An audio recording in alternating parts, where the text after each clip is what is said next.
안녕히 주무셨습니까? 11월 7일 토요일 아침이 되었습니다. 성령의 검. 구원의 투구와 성령의 검, 곧 하나님의 말씀을 가지라. 에베소서 6장 17절 말씀. 오늘날 젊은이들을 괴롭히는 위험과 유혹이 결코 만만하지 않다는 것을 우리는 알고 있습니다. 지금은 악의 손짓에 대항해 끊임없이 경계하고 기도해야 하는 때입니다.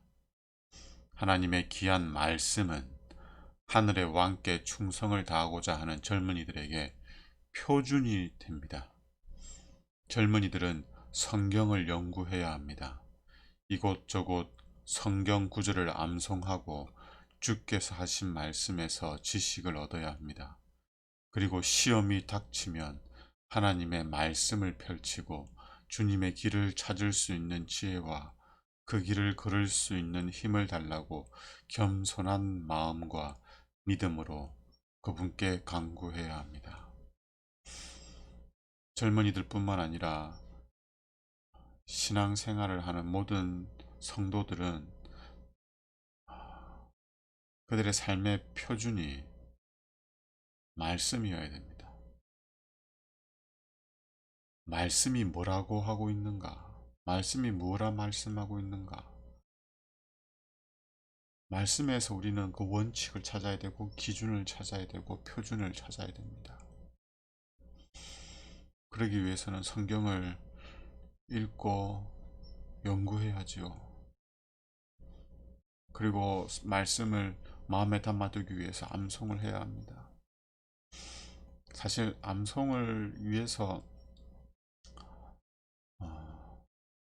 많은 노력을 하지 않아도 말씀들이 마음에 그냥 새겨집니다.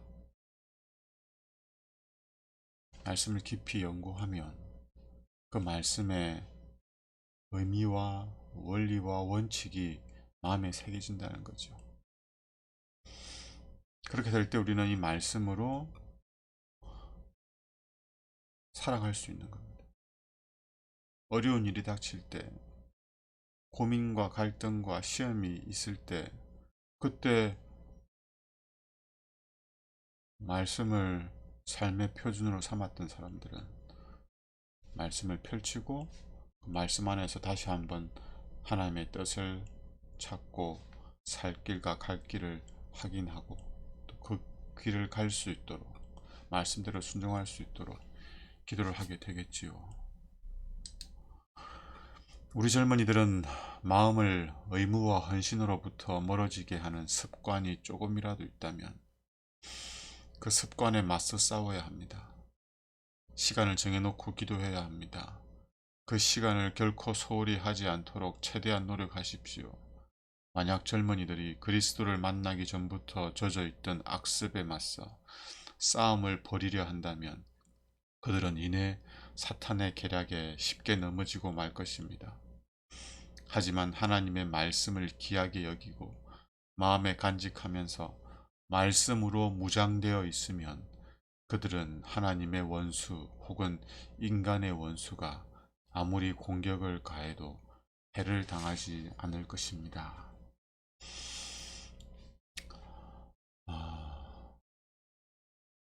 우리들이 하나님의 말씀으로부터 하나님의 말씀에 순종하는 것으로부터 멀어지도록 하는 것들이 있습니까? 경건한 삶을 살게 하고 거룩한 삶을 살게 하고 내 곁에 있는 사람들을 위하여 봉사하고 섬기는 삶을 살게 하는 데 있어서 방해가 되는 것들이 있습니까? 사탄은 그것들을 너무 많이 준비해 놨습니다. 그래서 사람들은 그냥 그 일상이 돼버렸어요. 가장 대표적인 게 텔레비전입니다.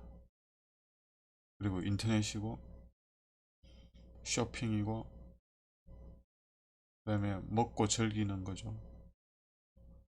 그게 우리 삶이니까요. 그게 하나님과 우리 사이를 멀어지게 한다는 것을 자각하지 못하는 겁니다.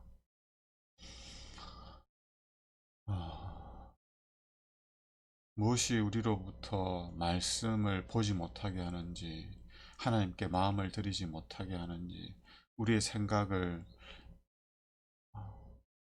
하나님께 내어드리지 못하게 하는지, 우리의 생각을 채우고 있는 것들이 뭔지 다시 한번 확인해 보시기 바랍니다. 그리고 과감하게 결단해야 됩니다.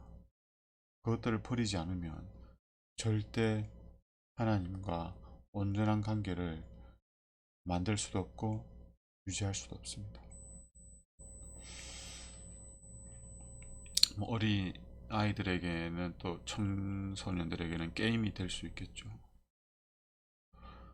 그것을 위해서 기도해야 됩니다. 그렇지 않으면 세상의 풍파에 그냥 휩쓸려서 그냥 살아갑니다.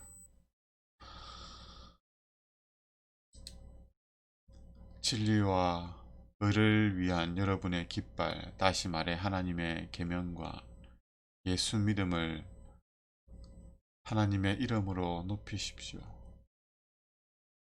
지금 여러분에게는 진리의 전신갑주, 결코 날이 무뎌지지 않으며 죄와 불의 불의를 베어버리는 성령의 검이 필요합니다.